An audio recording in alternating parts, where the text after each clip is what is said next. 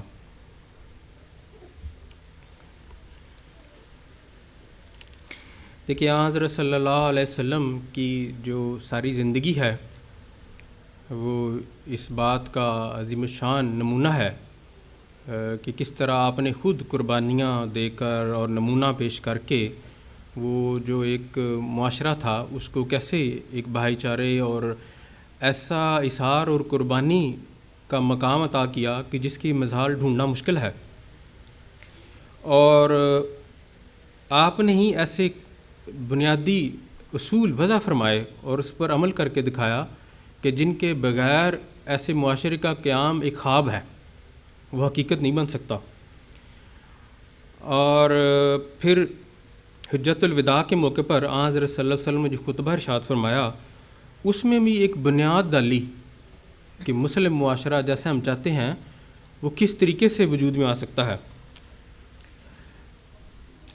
چنانچہ حجت الوداع کے موقع پر حج کے درمیانی دن ہی منا کے مقام پر آپ نے جو خطبہ دیا، آپ نے لوگوں کو مخاطب کر کے فرمایا، اے لوگو، تمہارا رب ایک ہے اور تمہارا باپ بھی ایک تھا۔ دیکھیں جو قرآن کریم نے بیان کیا مضمون اس کو ہی آپ نے دہرایا، اور یہ اصول ہے۔ جتنے معاشروں میں خاندانی یا ریجنل یا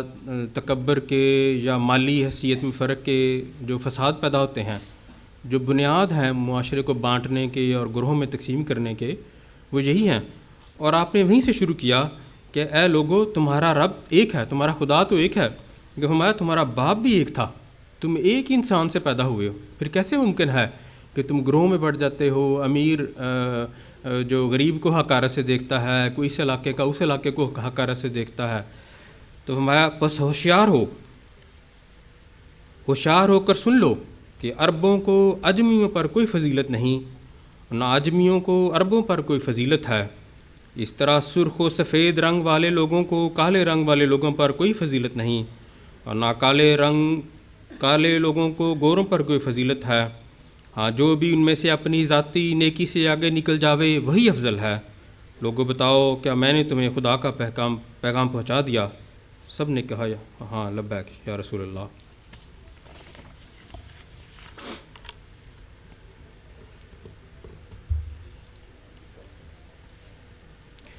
اللہ تعالیٰ نے گواہی دی ہے حضرت صلی اللہ علیہ وسلم کے متعلق کہ یہ جو معاشرہ قائم ہوا ہے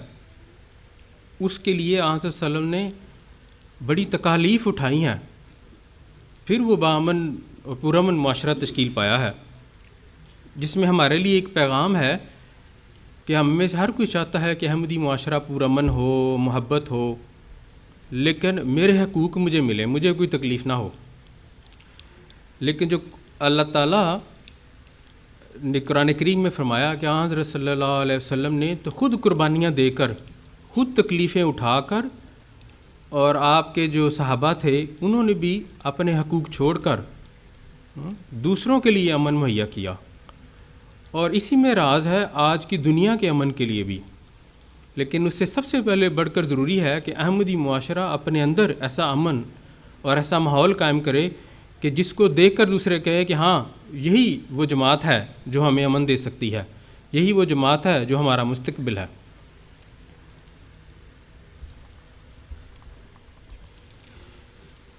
حضرت مسیح موعود علیہ السلام نے فرمایا ہے کہ حضرت صلی اللہ علیہ وسلم کی راہ کو ہرگز نہ چھوڑو۔ آج ہم میں ٹرینڈ ہے کہ ہم بڑے بڑے فلاسفروں کی کتابیں پڑھتے ہیں، بڑے بڑے رائٹرز کی کتابیں پڑھتے ہیں، انٹرنیٹ پہ بڑے بڑے جو لوگ ہیں ان کے نام ہمیں یاد ہیں، اور دیکھیں حضرت مرزا بشیر محمد صاحب نے تو آج سے تقریباً 80-90 سال پہلے بڑے دکھ سے لکھا ہے کہ مجھے افسوس ہوتا ہے کہ ہمارے احمدی نوجوانوں کو تو دنیا کے بڑے بڑے جو رائٹر ہیں اور جو بڑے بڑے لوگ ہیں ان کا پتہ ہے، لیکن رسول کریم صلی اللہ علیہ وسلم کے بارے میں نہیں پتہ۔ اب دیکھیں اس زمانے کے صحابہ کا عظیم الشان مقام تھا، اور شاید ان میں سے اکثریت تھی جو حضرت صلی اللہ علیہ وسلم سے سچی محبت کرتی تھی اور آپ کا عرفان رکھتی تھی۔ ہمیں سوچنا چاہیے ہماری آج کیا حالت ہے، ہمیں کتنا پتہ ہے حضرت صلی اللہ علیہ وسلم کی ذات کے بارے میں، کیونکہ رسول کریم صلی اللہ علیہ وسلم کی ذات کے عرفان کے بغیر ہم ان میں سے کوئی مقصد حاصل نہیں کر سکتے۔ دیکھیے حضرت مسیح موعود علیہ السلام فرماتے ہیں، میں تمہیں یہ بتا دینا چاہتا ہوں کہ بہت سے لوگ ہیں جو اپنے تراشے ہوئے وظائف اور اوراد یعنی وردوں کے ذریعے ان کمالات کو حاصل کرنا چاہتے ہیں یا خدا تعالیٰ سے سچا تعلق پیدا کرنا چاہتے ہیں، لیکن میں تمہیں کہتا ہوں کہ جو طریقہ حضرت صلی اللہ علیہ وسلم نے اختیار نہیں کیا وہ محض فضول ہے۔ حضرت صلی اللہ علیہ وسلم سے بڑھ کر منہم علیہ کی راہ کا سچا تجربہ کار اور کون ہو سکتا ہے، جن پر نبوت کے بھی سارے کمالات ختم ہو گئے۔ آپ نے جو راہ اختیار کی وہ بہت ہی صحیح اور اقرب ہے۔ اس راہ کو چھوڑ کر دوسری راہ ایجاد کرنا، خواہ وہ بظاہر کتنی ہی خوشکن معلوم ہوتی ہو، میری رائے میں ہلاکت ہے۔ اور خدا تعالیٰ نے مجھ پر ایسا ہی ظاہر کیا ہے کہ حضرت صلی اللہ علیہ وسلم کی سچی اتباع سے خدا ملتا ہے، اور آپ صلی اللہ علیہ وسلم کی اتباع کو چھوڑ کر خواہ کوئی ساری عمر ٹکرے مارتا رہے، گو ہر مقصود اس کے ہاتھ نہیں آ سکتا۔ جب سے یہ نور ملا نور پیمبر سے ہمیں، ذات سے حق کی وجود اپنا ملایا ہم نے، مصطفیٰ پر تیرا بے حد ہو سلام اور رحمت، اس سے یہ نور لیا بار خدایا ہم نے۔ دیکھیں حضرت مسیح موعود علیہ السلام کا یہ چھوٹا سا اقتباس پیش کرنے کا میرا مقصد آپ کی توجہ اس طرف دلانا ہے کہ موجودہ حضرت صاحب ہمیں جہاں لے جانا چاہتے ہیں وہ رسول کریم صلی اللہ علیہ وسلم کی ذات کا عرفان لیے بغیر ممکن نہیں۔ ہم دنیا کے جیسے مسیح نے فرمایا کہ تم اور جتنے مرضی راستے اختیار کرو، تم ٹکرے مارتے رہو، بڑے بڑے رائٹر پڑھتے رہو، بڑے بڑے مصنفین کو پڑھتے رہو، بڑے بڑے تبصرے اور مکالمے پڑھتے رہو، بڑے بڑے مضامین پڑھتے رہو، تمہیں کچھ بھی حاصل نہ ہوگا اگر تم نے عرفان محمد صلی اللہ علیہ وسلم حاصل نہ کیا۔ اسلامی پرامن معاشرے قیام کے لیے ایک اور امر بڑا ہی ضروری ہے جو قرآن کریم کی ایک لازوال تعلیم ہے، اور جس پر عمل کیے بغیر دنیا کا کوئی بھی معاشرہ پرامن نہیں ہو سکتا، وہ ہے امر بالمعروف و نہی عن المنکر۔ آج دنیا کی جتنی قومیں مسائل اور مصیبتوں کا شکار ہیں، اس میں اس حکم کو جو تمام انبیاء حکم لے کر آئے تھے اس کو نظر انداز کرنے کی وجہ سے ہے۔ لوگ ایک دوسروں کو نیکی کی طرف نہیں بلاتے، کہتے ہیں جی اس کا کام ہے، آزادی ہے، لائف ہے، جو آج آزادی کے نام پر نہ کوئی کسی کو برائی سے روکنے کی طرف تو دلاتا ہے اور نہ نیکی طرف بلاتا ہے، اس کا نتیجہ یہ ہے کہ انبیاء سے شروع ہوئے معاشرے آج کوڑے کا ڈھیر بن چکے ہیں۔ اگر آپ تحقیق کریں تو آپ کو اندازہ ہوگا کہ ایک بڑی تعداد ہے جو اپنے انبیاء کی تعلیمات کو کلیتاً بھول چکی ہے، اس نتیجے میں کہ انہوں نے نہ ان تعلیمات کی طرف ارد گرد ایک دوسروں کو بلایا اور نہ ہی ان کو برائیاں سے روکا۔ چنانچہ سورہ آل عمران میں اللہ تعالیٰ فرماتا ہے، ترجمہ یہ ہے، اور چاہیے کہ تم میں سے ایک جماعت ہو، وہ بھلائی کی طرف بلاتے رہیں اور اچھی باتوں کی تعلیم دیں اور بری باتوں سے روکیں، اور یہی ہیں وہ کامیاب ہونے والے ہیں۔ آیت 105۔ پھر آیت 111 میں اللہ تعالیٰ فرماتا ہے، تم بہترین امت ہو جو تمام انسانوں کے فائدے کے لیے نکالی گئی ہو، تم اچھی باتوں کا حکم دیتے ہو اور بری باتوں سے روکتے ہو اور اللہ پر ایمان لاتے ہو۔ دیکھیں جو کنتم خیر امت اخرجت للناس میں کئی مسلمان فخر محسوس کرتے ہیں کہ ہم خیر امت ہیں، لیکن وہ آگے نہیں پڑھتے کہ اس کی شرط کیا ہے۔ خیر امت ایسے تو نہیں بن جاتے۔ اللہ تعالیٰ نے فرمایا تم اس لیے ہو کہ تم اچھی باتوں کو ایک دوسرے کو تلقین کرتے ہو اور بری باتوں سے روکتے ہو۔ احمدی معاشرے کا صحت مند رہنا بھی بہت ضروری ہے کہ نہ صرف کہ وہ ایک دو افراد پر سمجھیں کہ ان کا فرض ہے لوگوں کو نماز کی طرف بلائیں، یا اگر کوئی برائی کی طرف مبتلا ہے تو ہمیں کیا، یہ اگر بھاڑ میں جاتا ہے تو جائے۔ قرآن کریم میں کے حکم میں کہیں نہیں لکھا کہ صرف جو ذمہ داران ہیں یا مربیان ہیں یا جو صدر جماعت ہے وہی کسی کو نماز کی طرف بلائے، اور اگر کوئی احمدی بری حرکتوں میں ملوث ہے تو صرف وہی اس کو کہے کہ یہ برا رستہ ہے۔ قرآن کریم نے یہ تعلیم ہر جو اس کو ماننے والا ہے اس کے لیے جاری و ساری قرار دی ہے کہ معاشرہ پاک ہی تبھی ہو سکتا ہے، پرامن ہی تبھی ہو سکتا ہے جب آپ سارے ایک دوسرے کو نیکی کی طرف بلائیں۔ تو پھر جو کمزور ہیں ان کے پاس اور کوئی چارہ نہ رہے گا کہ وہ نیکی کی طرف آئیں اور برائیوں سے رکیں۔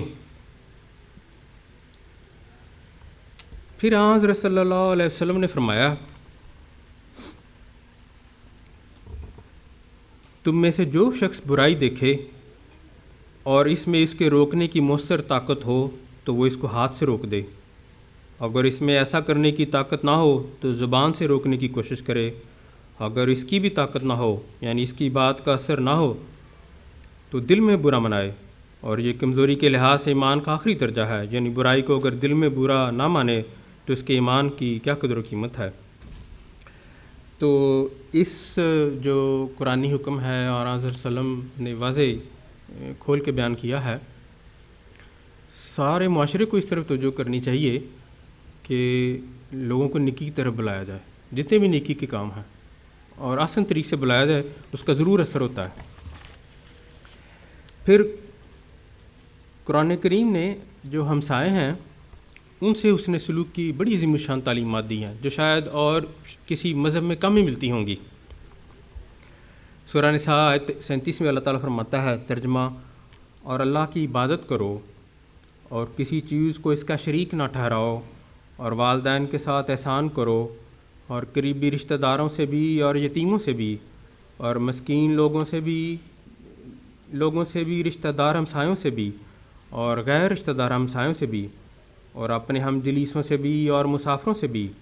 اور ان سے بھی جو ان کے تمہارے داہنے ہاتھ مالک ہوئے۔ ایک دفعہ حضرت عائشہ رضی اللہ عنہا نے حضرت اقدس محمد مصطفیٰ صلی اللہ علیہ وسلم سے دریافت فرمایا کہ یا رسول اللہ، میرے 2 پڑوسی ہیں، اگر میں تحفہ دینا چاہوں تو کس کو بھیجوں؟ فرمایا جس کا گھر قریب تر ہے وہی تحفہ کا زیادہ مستحق ہے۔ صحیح بخاری۔ حضرت ابو ذر بیان کرتے ہیں کہ حضرت صلی اللہ علیہ وسلم نے فرمایا، اے مسلمان عورتوں، کوئی عورت اپنی پڑوسن سے حقارت آمیز سلوک نہ کرے، اگر بکری کا ایک پایا بھی بھیج سکتی ہو تو اسے بھیجنا چاہیے۔ پھر حضرت عبداللہ بن عمر رضی اللہ عنہ بیان کرتے ہیں کہ رسول اللہ صلی اللہ علیہ وسلم نے فرمایا، اللہ تعالیٰ کے نزدیک ساتھیوں میں سے وہ ساتھی اچھا ہے جو اپنے ساتھی کے لیے اچھا ہو، اور پڑوسیوں میں سے وہ پڑوسی بہترین ہیں جو اپنے پڑوسی سے اچھا سلوک کرے۔ دیکھیں، ہم اس معاشرے میں ایک مثبت پیغام بھیجنا چاہتے ہیں تو سب سے جو قریبی ہمسائے ہوتے ہیں بہت بڑی ان کی نظر ہوتی ہے انسان کے اوپر، تو ہم تبلیغ کے لیے اور حضرت صاحب کی اور اچھی باتیں ان کو پہنچائیں، لیکن ہمسائے ہم سے تنگ ہوں تو کبھی بھی ان پر وہ اثر نہیں ہو سکتا۔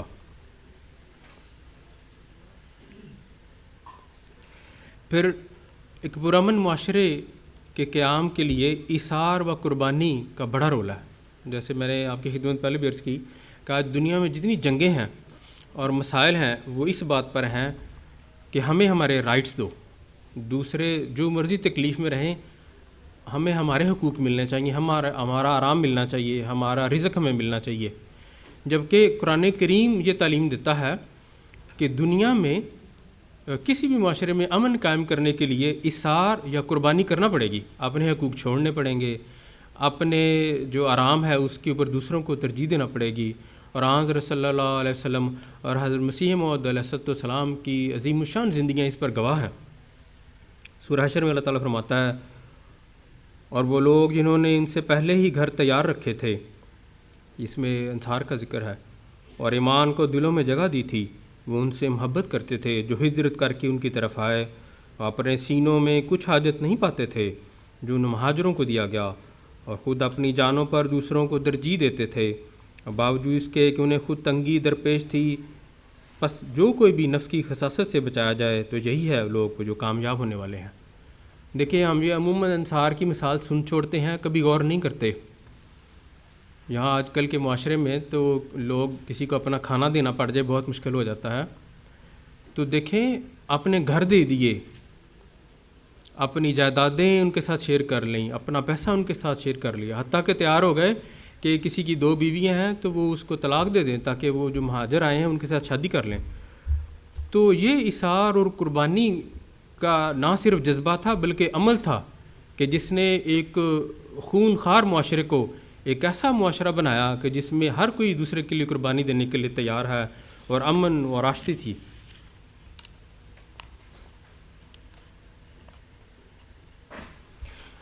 حضرت منشی ظفر احمد صاحب کپورتھلوی روایت کرتے ہیں حضرت مسیح موعود علیہ الصلوۃ والسلام کے حوالے سے.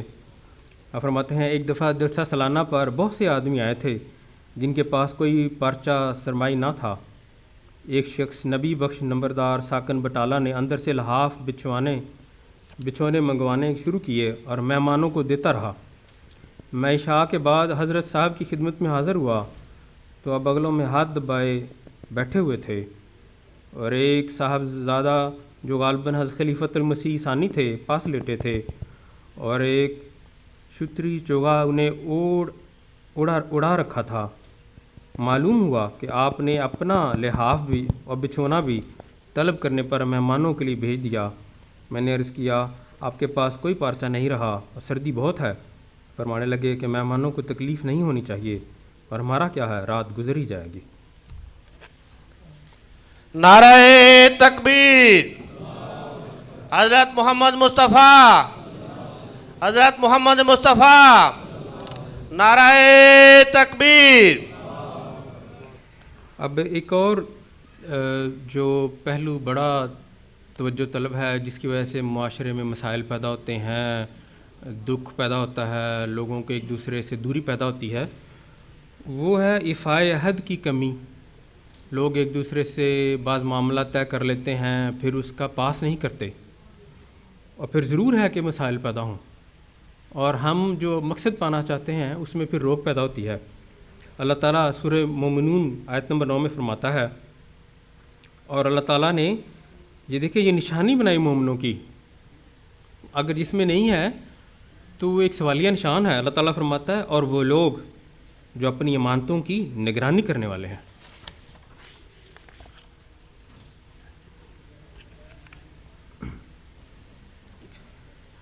نعرہ تکبیر. نعرہ تکبیر. حضرت محمد مصطفیٰ، حضرت محمد مصطفیٰ. اسلام و احمدیت، اسلام و احمدیت. نعرہ تکبیر. سوشل جو اجتماع ہوتے ہیں اور گیدرنگز ہوتی ہیں اس میں بھی بعض اوقات مسائل پیدا ہوتے ہیں اور وہ جو معاشرے کی بعض اوقات بے چینی کا باعث بھی بنتے ہیں، بعض لوگوں کی تکلیف کا باعث بھی بنتے ہیں. حضرت صلی اللہ علیہ وسلم نے فرمایا ہے سب سے بری اور سب سے قابل نفرت دعوت وہ دعوت ہے جس میں صرف امیر بلائے جاتے ہیں اور غریبوں کو نہ بلایا جائے، اور جو شخص کسی بھائی کی دعوت کا انکار کرتا ہے وہ خدا اور اس کے رسول کا نافرمان ہے. اس مبارک ارشاد میں حضرت صلی اللہ علیہ وسلم نے اس بات کو سخت ناپسند فرمایا کہ امیر لوگ اپنی دعوتوں وغیرہ میں صرف امیروں کو مدعو کریں، غریبوں کو کوئی اور جنس خیال کرتے ہوئے بھول جائیں. اور دراصل مساوات کی روح زیادہ تر تمدنی معاملات میں ہی بگڑنی شروع ہو جاتی ہے کیونکہ اس قسم کے تمدنی معاملات کا اثر براہ راست دل پر پڑتا ہے. اسی طرح آپ نے یہ تاکید بھی فرمائی کہ اگر کوئی غریب کسی امیر کو دعوت کرے تو امیر کے لیے ہرگز مناسب نہیں کہ وہ اپنی عمارت کے گھمنڈ میں آ کر یہ خیال کر کے کہ غریب کے ہاں کا کھانا اور اس کی عادت اور مزاج کے مطابق نہیں ہوگا، غریب کی دعوت قبول کرنے سے انکار کر دے. چنانچہ اس قسم کی دعوتوں کا رستہ کھولنے کے لیے حضرت صلی اللہ علیہ وسلم نے فرمایا یعنی اگر کوئی غریب شخص کسی بکری یا بھیڑ کا ایک پایا پکا کر بھی مجھے دعوت میں بلائے تو میں ضرور اس کی دعوت قبول کروں گا. اللہ تعالیٰ سے دعا ہے کہ اللہ تعالیٰ ہمیں توفیق عطا کرے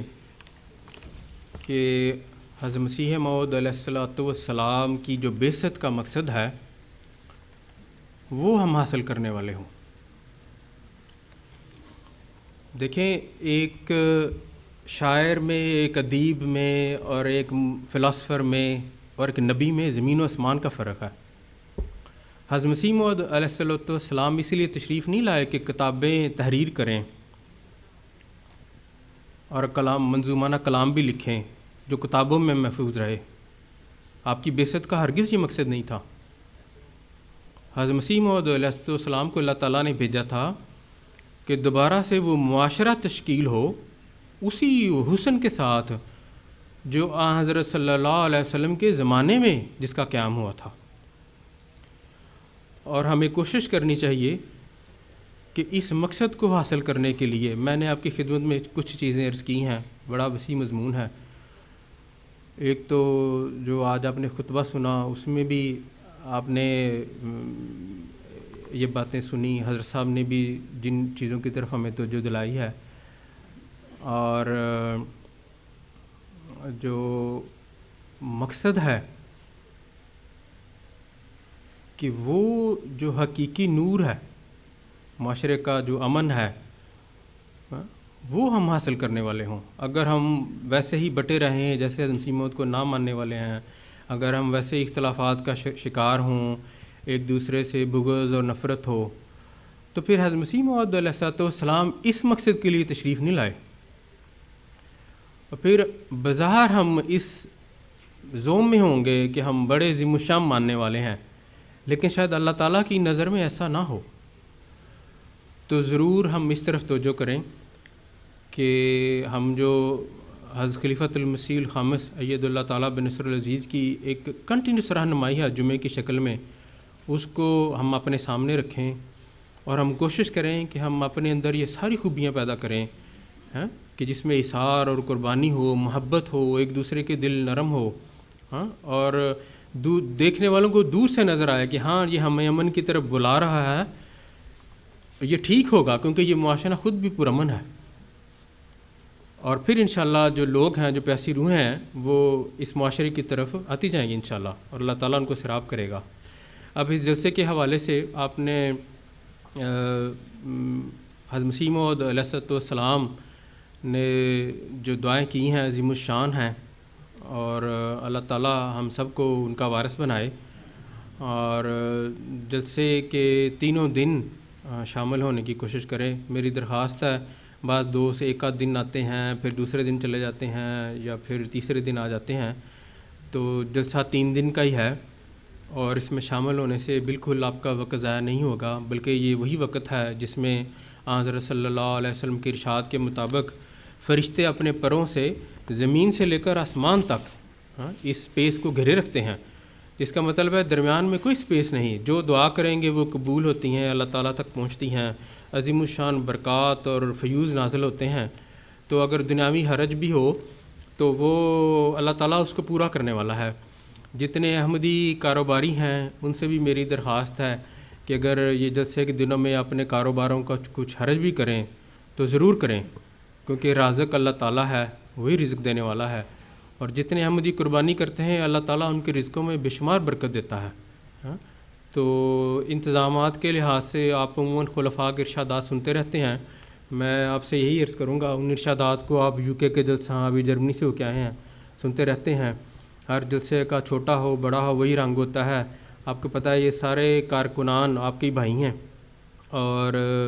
سارے جو والنٹیئر انداز میں خدمت کرتے ہیں، اس میں ضرور اتار چڑھاؤ ہو جاتا ہے، کوئی کمی بیشی بھی رہ جاتی ہے، اس میں عفو و درگزر سے کام لینا چاہیے، دعا کرنی چاہیے کہ اللہ تعالیٰ ہمیں جو اعلیٰ مقصد ہے، جو کھانا ہے دوسری چیزیں ہیں، یہ تو لوازمات ہیں، جو اعلیٰ مقصد ہے حضرت مسیح موعود علیہ السلام نے بیان فرمائے ہیں، اور حضرت مسیح موعود کی اگر آپ تحریرات پڑھیں تو آپ حیران ہوں گے۔ آپ نے فرمایا ہے کہ یہ بیعت کر کے پھر چلے جانا، اس زمانہ میں کتنے رستے اور سفر مشکل تھے، تو آپ نے اس کو ناپسند کیا کہ جو لوگ چلے جاتے تھے بیعت کر کے، آپ نے فرمایا ضرور واپس آئیں، مجھے ملا کریں، وہاں رہا کریں۔ پھر جلسے کا قیام کرتے ہوئے آپ نے اس کی غایت یہی بیان فرمائی کہ میں نے یہ 3 دن مخصوص کیے ہیں تاکہ آپ لوگ واپس آئیں، آپ کے اوپر دنیا کی محبت ٹھنڈی ہو، اور آپ کو اپنا جو اگلی دنیا کا سفر ہے وہ یاد کرایا جائے، تاکہ آپ کے اندر خدا تعالیٰ کی خشیت اور محبت پیدا ہو۔ تو اللہ کرے کہ ہم وہ سارے اعلیٰ مقاصد جو حضرت مسیح موعود علیہ السلام نے بیان فرمائے ہیں وہ ہمارے ذہنوں میں گردش کرتے رہیں، ہم جلسے میں جو اتنی محنت سے تیار کردہ ہے علماء کی تقاریر وہ سن سکیں، اور دعائیں کرنے کا موقع ملے، زیادہ تر وقت دعاؤں میں گزاریں۔ دیکھیں آج حضرت صاحب نے جو دعاؤں کی توجہ دلائی ہے، اس کے بعد تو جلسے کے ماحول میں گپے مارنا، دنیا کی باتیں کرنا بالکل بھی زیب نہیں دیتا۔ تو اللہ تعالیٰ ہمیں توفیق عطا کرے کہ ہم پہلے سے بڑھ کر جو جلسے کے اصل جو عظیم الشان مقاصد ہیں ان کی طرف ہماری نظر رہے اور ہم حاصل کرنے والے ہوں۔ اب ہم دعا کر لیتے ہیں، انشاءاللہ اس کے بعد جلسے کی بقیہ کارروائی جاری رہے گی۔